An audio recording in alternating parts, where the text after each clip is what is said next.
Greetings, programs. This is Wretch. Welcome back to Citizen Sleeper. And I'm really glad you guys enjoyed the first episode of the series. I know I certainly did. I think we've got a pretty unique adventure ahead of us here. But we are here in the habitation block, and our character has two main goals, or at least two immediate goals at the moment. The first is to find a doctor, and the second is to find a source of food. Now, we were able to go to the market, and we used one of our better dice to get some information.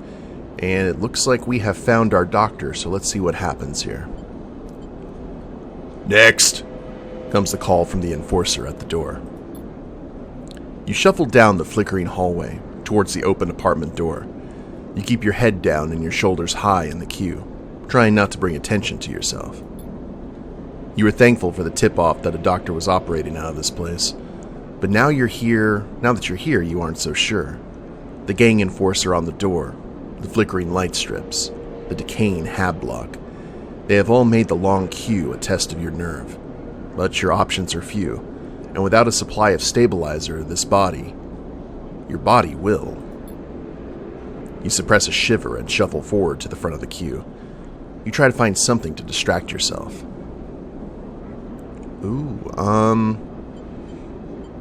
Let's look inside. I assume the enforcer is kind of your typical enforcer. You lean against the door frame and look into the apartment.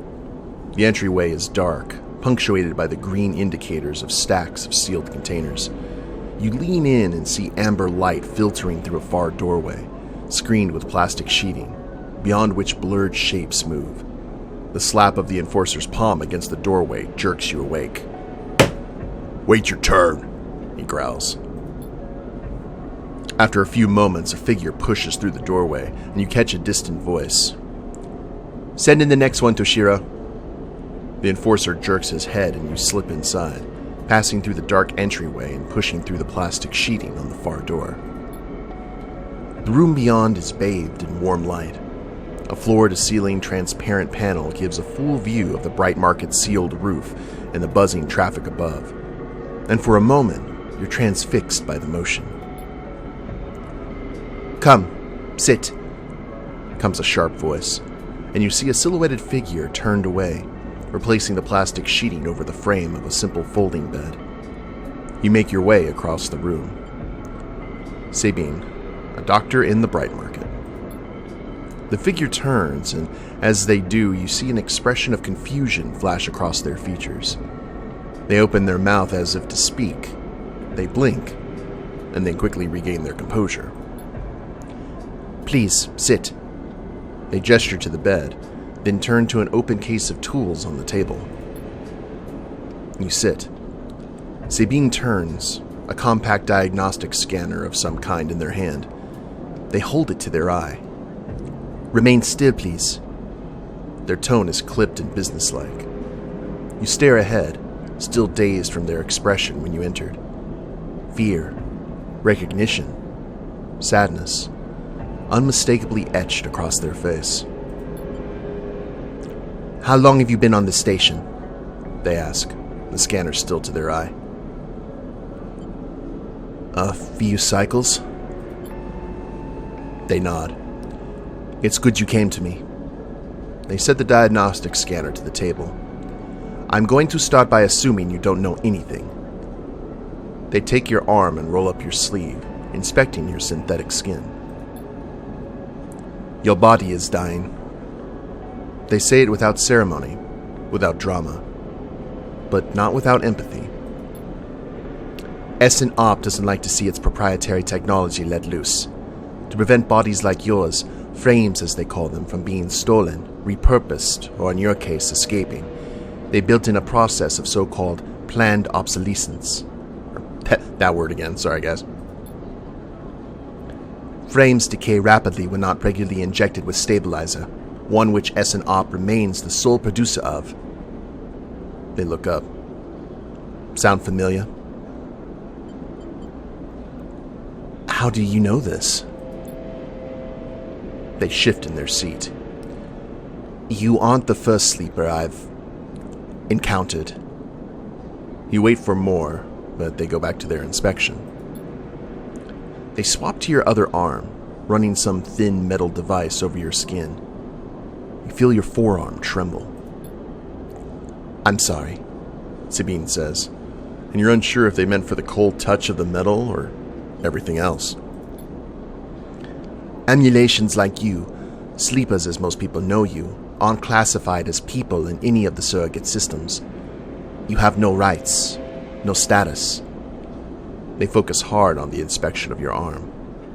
"An Essen op has no reason to release stabilizer into the market." Sabine looks up as if to apologize again, but they stop themselves.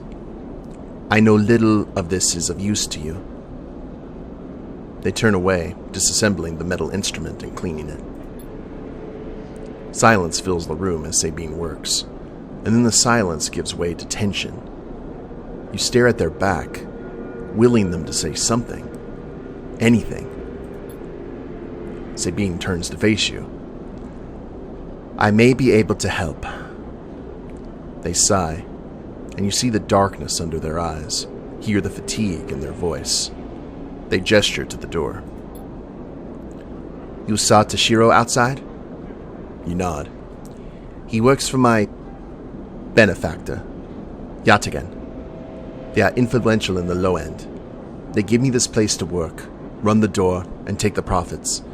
At the same time, I have to fix up their enforcers, tend to their implants, sew up their wounds." They look away. "But Yatagan has connections.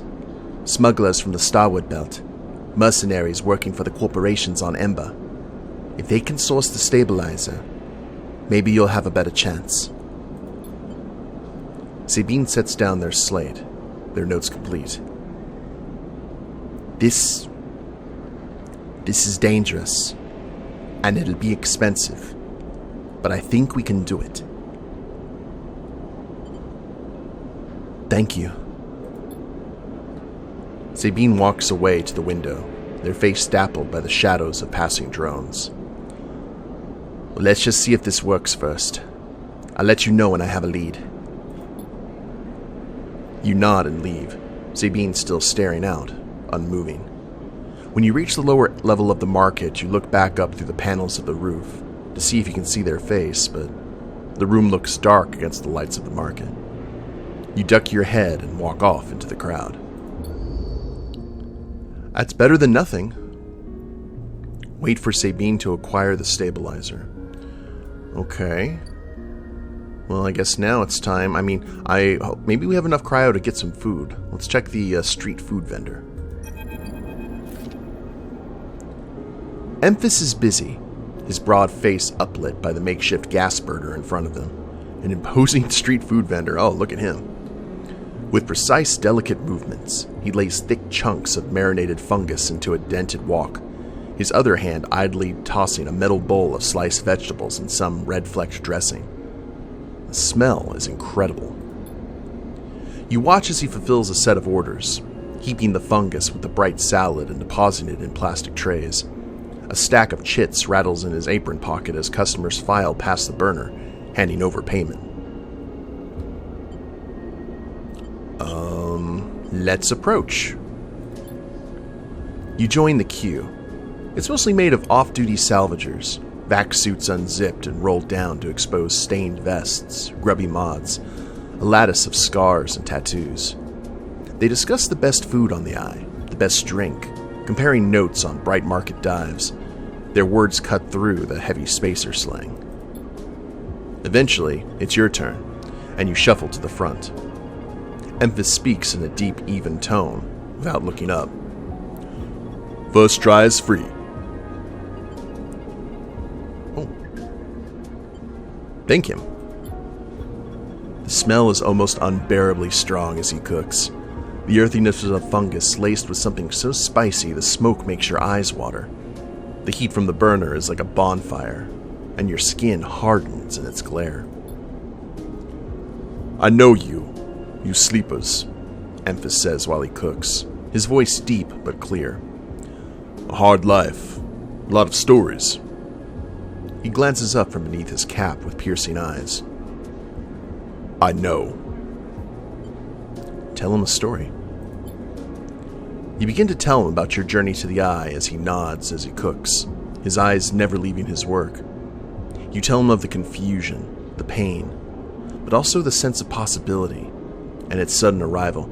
There's something about cooks and barbers I've observed over my time here on this planet, that there's just something about them that makes you trust them. And you see the cooks like in food trucks and stuff like that, where the people get to sit and actually eat and talk to the cooks while they're working. Like, people will tell cooks anything. The same thing to barbers. It's very interesting. Like how people who normally have their guard up let their guard down. You tell them of the cold and dark of the container and the endless cycles spent within it. Now it seems, you tell him, like some dream that you once had but can never forget. You tell him that the Eye excites you and scares you, and you're unsure where to walk, where to look, what to do. Eventually you tail off, running out of words. He places a plastic tray of steaming fungus in your hand. Next time we can talk some more. He smiles.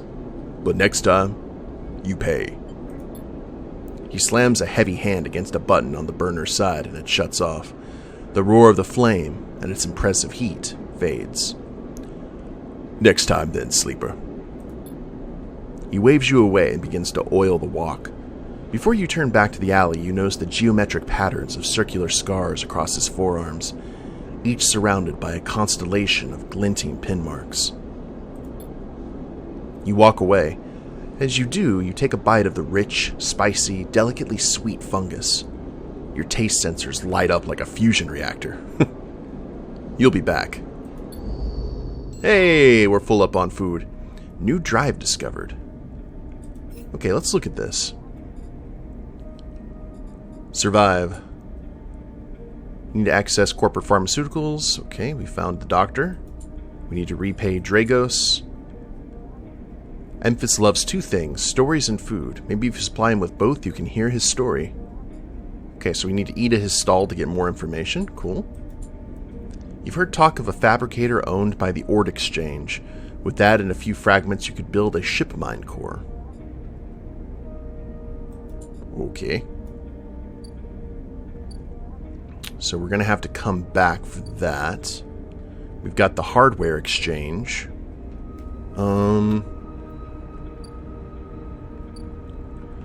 I guess we can go ahead and explore some more. We still got 2 dice left, so there's plenty of actions. We got the shipyard. Still trying to figure out everything, you know? Pay low-end toll. So after some spacers caused some trouble in the low end, Yadigan have imposed a toll for entry. No one gets in without paying. 60 cryo. Oh. So we have to gather up some coin before we do anything else there.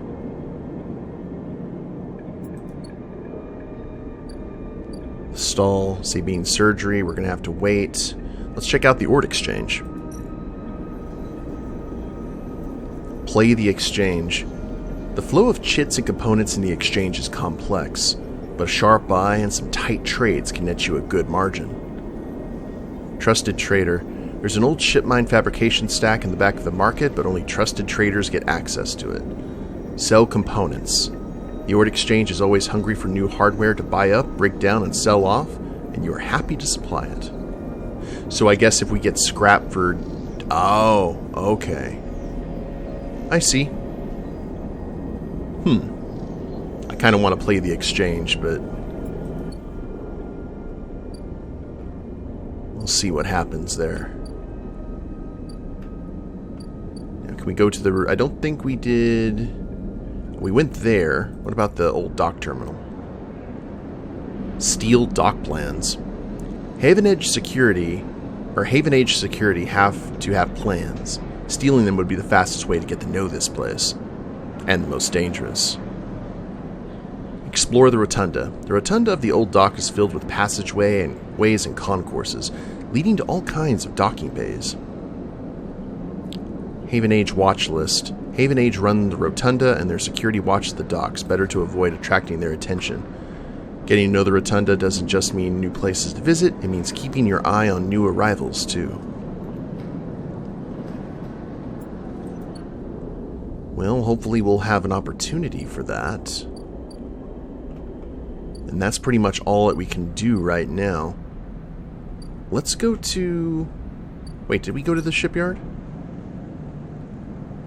Assist a shipbuilder. You don't have connections, but you do have skills. If you can get a shipbuilder to notice them, you might be in. As a newcomer, you can only gain favor by grabbing a load of materials and asking the nearest yard hand where to take them. The only way to get to know the shipyard is to work there. No tourists here. Man, I love the world's your oyster. I feel like we should continue to like help out Drago. He misses a payment or two, things could get nasty.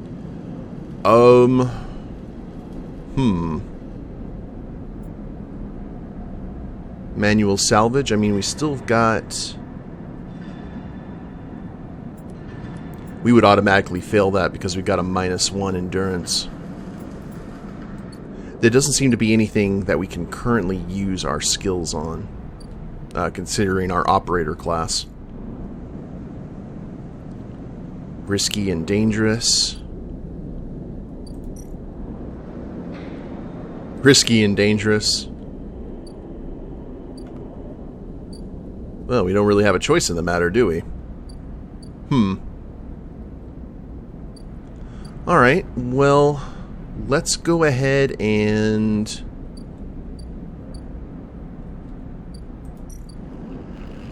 I feel we need to help out Dragos. So maybe... we do another hull dissection?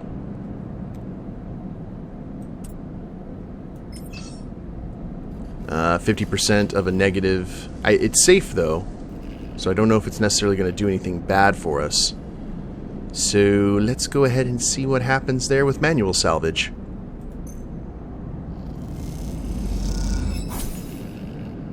Oh. Cool. That actually worked out well for us. Got a little bit more cryo. I don't know exactly how we're going to take care. I guess... Oh. Gotcha. I think as we cycle, that'll actually... we'll actually see progress there. So let's go ahead and try the shipyard, maybe. You can only gain favor by grabbing a load of materials and asking... I wonder what we get out of this, though. Repeatable action, repeatable action? Or do we go to the rotunda and try our luck?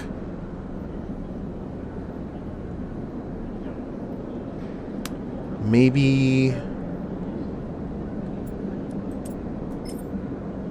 100%. You know, 100%. We wouldn't be able to fail this.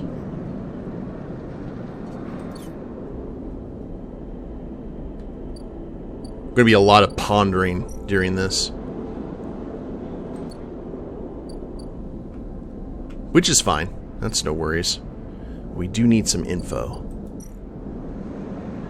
So let's go ahead. I mean, we've got these 6 dice. We never know when we're going to be able to...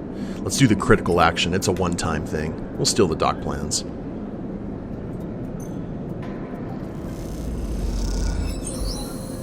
Ooh. Positive outcome. We got that taken care of. Overlook bar. What is this? An Ankita, stranded mercenary? Sealed dock, the Solheim docking bay. So that just revealed all the cool things. Anything else pop up? No? So... let's keep exploring. Unlock maglock. These old maglocks look like they each need an encrypted key to open. Why the heavy security for a decaying dock?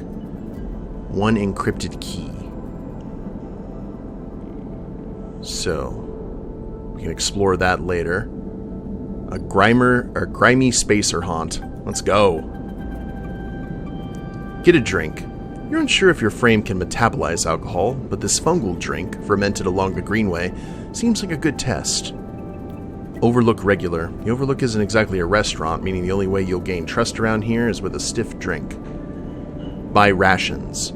Tala keeps some expired Solheim rations behind the bar for those wary spacers who ask why the Overlook doesn't serve food. Well, that's a good backup in case we can't go over to the food stall. Let's input 6 cryo? Can we do that? Ah.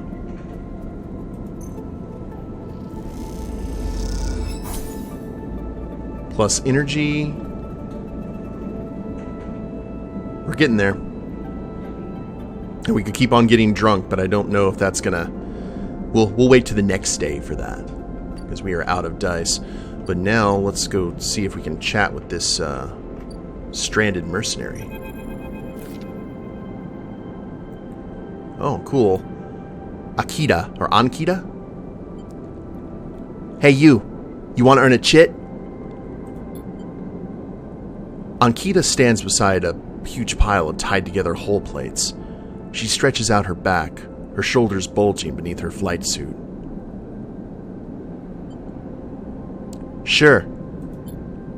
You cross the docking concourse as she begins to split the plating into 2 bundles.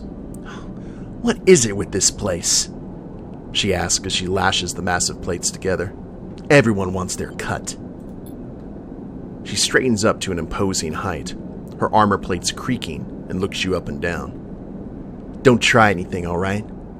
She taps the butt of her sidearm. I don't want to have to put anyone else down today.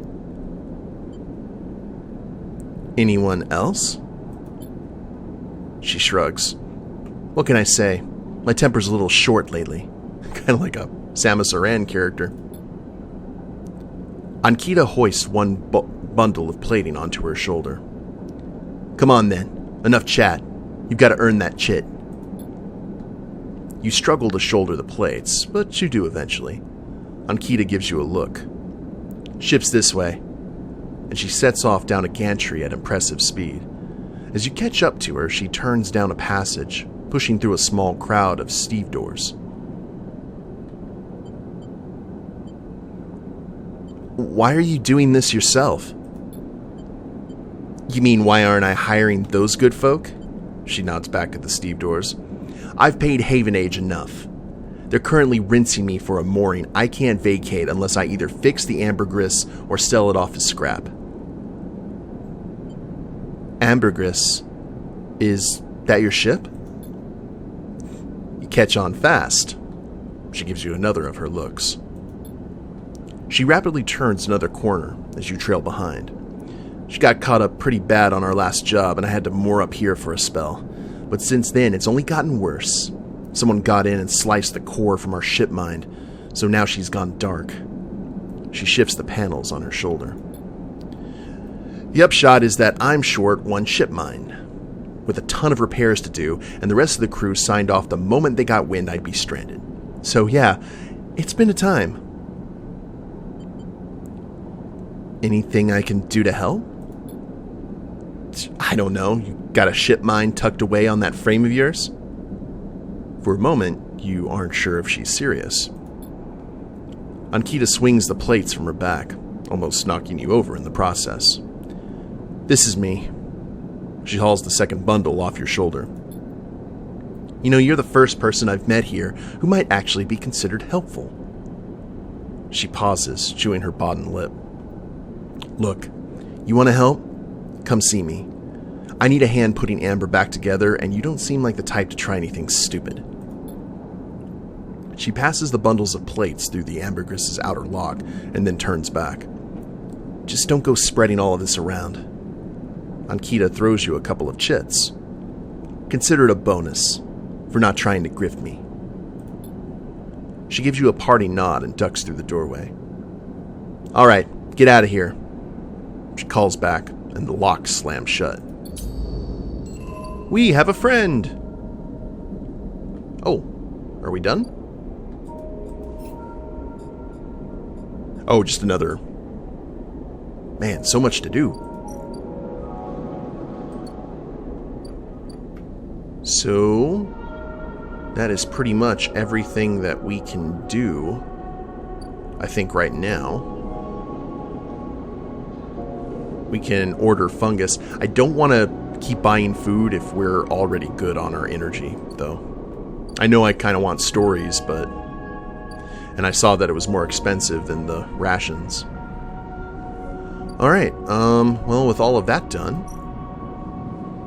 I guess we need to go ahead and end the cycle.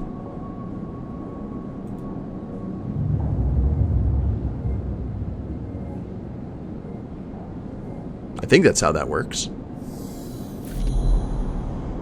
This time, you don't wake up. Instead, the ghost of the station, that shifting skeletal ring, surrounds you. For a moment, you're gone, absent from your own body, stretched out across a colorless void. Then the connections begin to establish themselves, threads tugging on the edge of your mind. These threads become vectors of exchange and then extensions, as you feel your thoughts slipping away down them, dissolving into the millions of distributed nodes they connect to. You see the station. No, you feel the station, like a web of texture in a smooth black liquid. Touch it or observe it? Let's observe it. Even though you have no eyes, no sight, you see and feel the map of the station. No, not the map of the station, but the map of its connections. It's a looped cloud, with spokes and spires that jut out into space. It's an ingrown thing full of obsolete loops and severed pathways. It is a system, a map, and a territory, all at once. You notice a tugging feeling, pulling at you incessantly, as if it were a small child. Somehow it's pulling you into two directions at once. You look down. All of a sudden, everything shuts off. You come back trembling into this unfamiliar body, both yours and not yours all at once. You find yourself standing in the container, eyes now open to the dark steel walls. You feel a change within you, a shift. You close your eyes for a second, and you feel it waiting there. The station splayed out across your mind, a storm of connected nodes waiting to be explored. And then it's gone. That was cool. I like that. Oh, we only have 3 dice. Okay, because it's based... That's right, because it's based on our food level. Interesting. So, do we eat and then end the cycle? Or, once we get our energy up, do we get those dice back? I'm curious about that. Uh-oh. Dragos' yard. Bad stuff is happening. I wonder if, like, once that fills up, that'll, like...